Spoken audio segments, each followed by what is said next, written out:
Alright, what's up guys? My name is Zach, and today I am driving the 2026 Cadillac Lyriq-V. Below me are two electric motors powering this electric car. Now this isn't just any EV, this is the V Lyriq, meaning it is the performance model, making 615 horsepower. This is the first Cadillac V to get the electric treatment, although the Optic will be available very shortly as well. And it is the fastest accelerating Cadillac, so I'm very excited to share it with you here today. But if you would like to submit your own vehicle and have it reviewed here on the channel, you can head on over to my website, zackprato.com/submit. It's a quick and easy submission form. It takes under a minute to fill out, and I come out to you. And if you'd like to see all my videos weeks or sometimes months in advance, you can head on over to my Patreon for only $5 a month. But let's get back to that all-electric drivetrain. Well, they have upped it quite significantly, giving it 615 horsepower.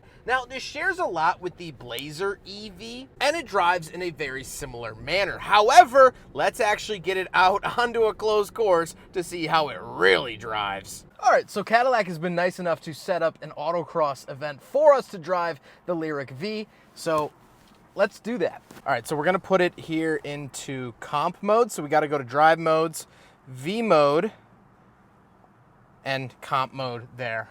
Launch control, left foot brake.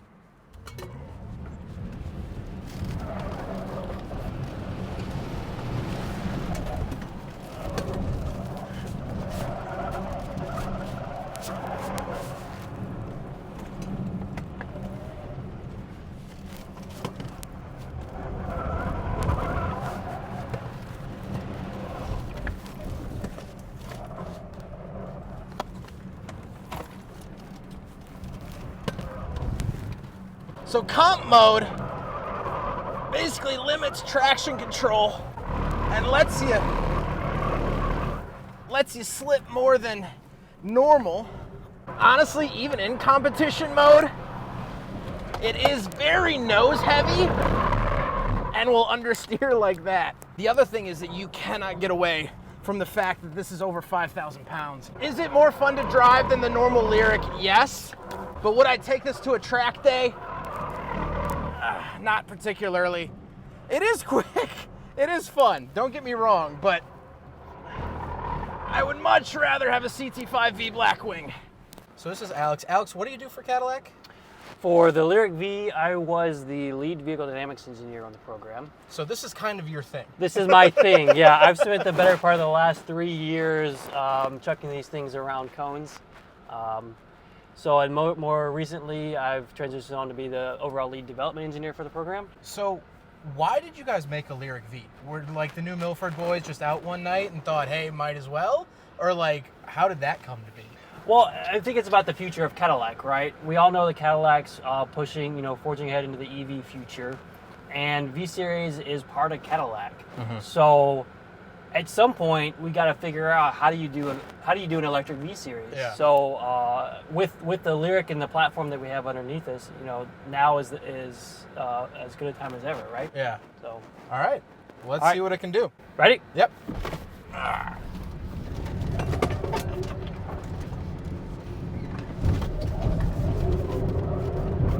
So the key with especially a higher mass EV vehicle, is to be nice to the front end, because you got so much power on tap. You want to make sure you can be able to get it down.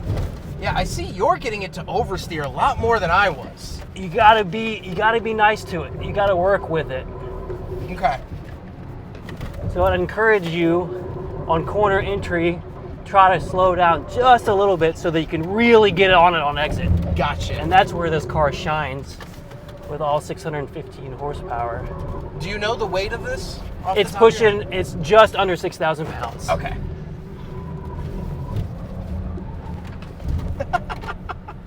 Which is pretty cool as a vehicle like this can do that. Right?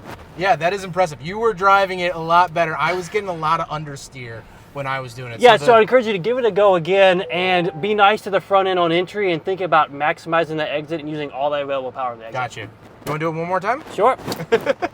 Don't have to twist your arm? I'm not going to say no to that. So we have 6-piston Brembo fixed calipers on the front. And in addition to that, our optional performance brake linings that are a low metallic brake pad. And what that gives you is primarily the benefit of that is extra fade resistance and heat resistance, so you can do stop after stop driving like this without any degraded performance. You're so casual in the way that you talk. I'm getting chucked around like a rag doll. There we go. Yeah, it's sliding a lot nicer. And it feels really good on the brakes, doesn't it? Yeah, oh yeah, the brakes are top notch. With that slower entry, faster exit. Yeah, you gotta be nice to the car. Work with the front end and then get on it. There you go.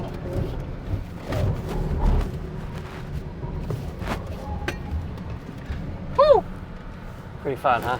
Cool, I appreciate it, Yeah, Alex. no Thank problem. you. This is Stephanie. Stephanie, what do you do? I work on the Cadillac communications team. And we are gonna do a 0 to 60 test in the Lyriq-V. Are you ready? I'm ready.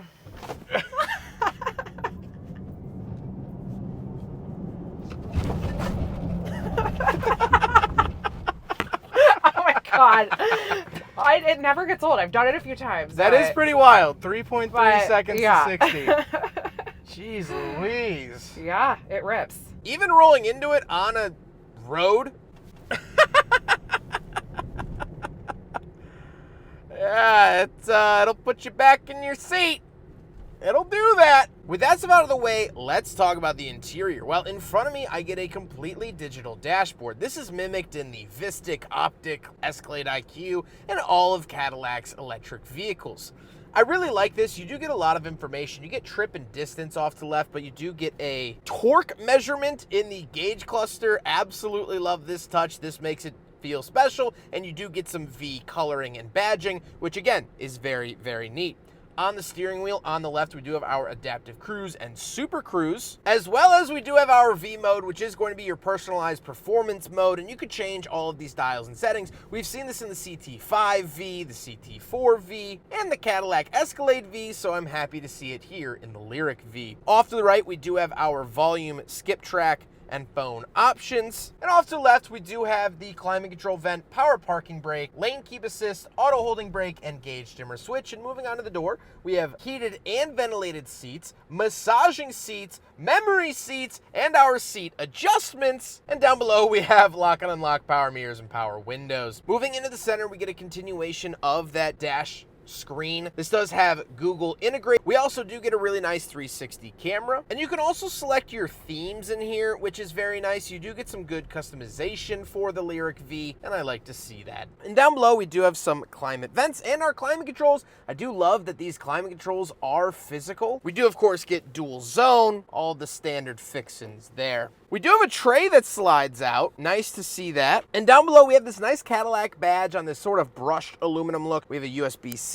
and some storage cubby space down below. But moving up onto the center console, we do have a volume slider, some home and navigational buttons for the infotainment. Now, the infotainment is touchscreen, and in the other Cadillac EVs that I've had this joystick in and had for more than a week, I never really found myself actually using this center control dial. So it's nice that it's there if you want it. Now, we do have cup holders off to the right, so we will do a big friggin' bottle test. Now, unfortunately, it does not pass.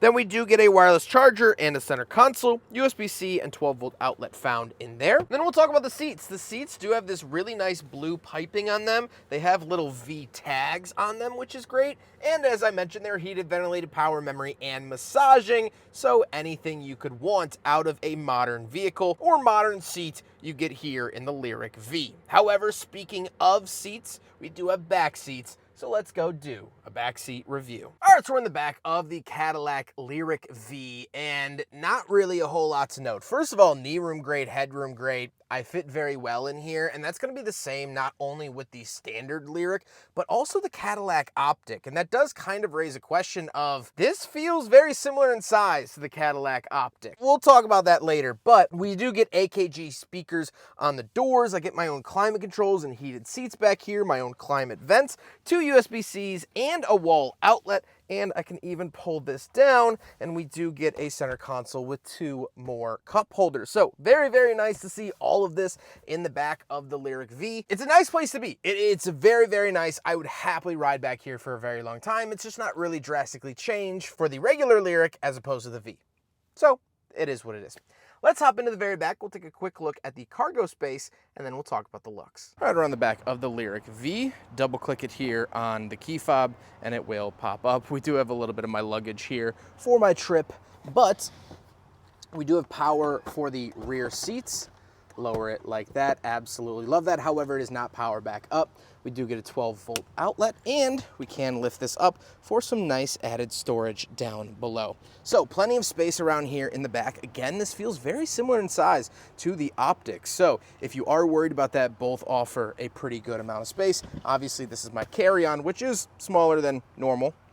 Some call it average size, but you can kind of get an idea of how much cargo space. And of course, you do have fold out privacy cover, which is very nice. Now we gotta talk about the looks, and I really do enjoy the look of the Lyriq-V. It does get some added bits here and there, little different lips and front fascia, wheels, things like that. Of course, I love it finished in this red color. I think it's absolutely gorgeous, and so I am a big fan, although the overall Lyriq goes mostly unchanged from the outgoing or previous years' Lyriqs. It's not anything too crazy. So now that I've driven the Lyriq-V for a full day, we've done the Autocross event, we did drag racing, and we drove it on the street, what are my final thoughts for the Lyriq-V? First of all, I have to hand it to the GM engineers. They did an incredible job with this car. It is fast, it is fun, and it still maintains that Cadillac comfortability that you want from the brand.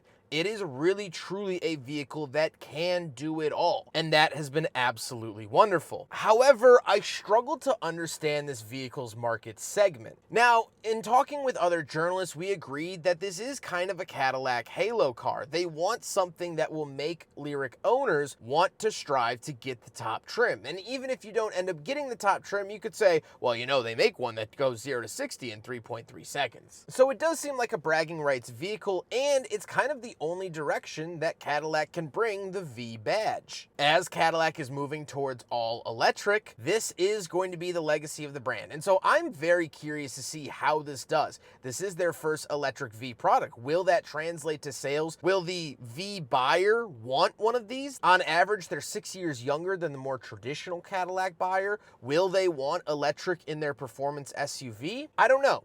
I think only time will tell.